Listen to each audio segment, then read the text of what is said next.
na patuloy po ninyo siyang binigyan ng buhay at iningatan mo siya sa mga nagdaang taon. Ang dalangin namin, Panginoon, kung paano mo siya iningatan sa mga nakaraang taon. Sa mga oras na ito, Panginoon, naway, extend pa na po Papa ninyo ang marami pang taon sa kanyang buhay.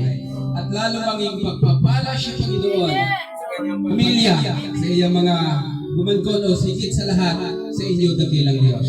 Salamat po, Panginoon, sa oras ini dahil nagkaroon ang kapatid nito, Brother Melty, Lord, pagpalain pa po ninyo ang mga darating na araw at taon sa kanyang buhay. Naway mapuno siya ng kapayapaan sa kanyang puso sa bawat araw, sa kanyang pamilya, O Diyos. Salamat po, ang proteksyon, ang bendisyon, ginatao namin sa iya, sa pangalan ng Ama, ng Anak, at ng Banal na Espiritu Santo. Amen. Amen. Praise God. Kita ay makakato sa closing prayer si Brother Peter. Yara ba? Yara. Brother Peter, closing prayer kita. Praise God. Closing prayer kan kasama pagkaon. Hallelujah. Kailangan ang malakas. Kailangan gawin ng malakas.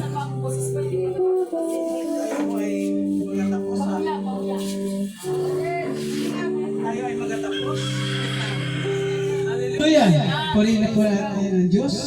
Tayo po ay magatapos sa manalangin sa ating buhay. Dakila namin Diyos sa kalangitan, kami po nagpapasalamat.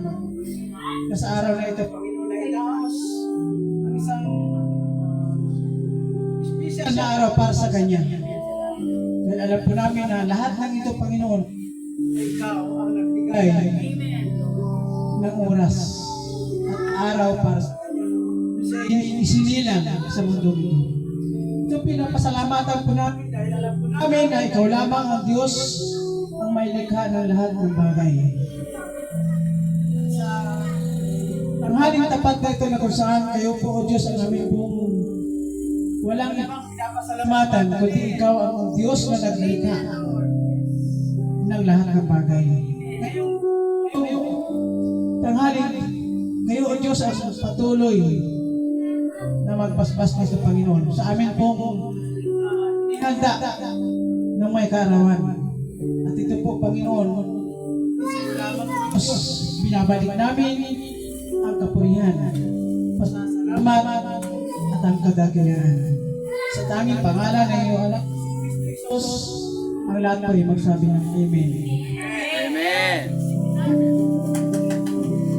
Okay. Tuloy-tuloy na sa ating lamisa.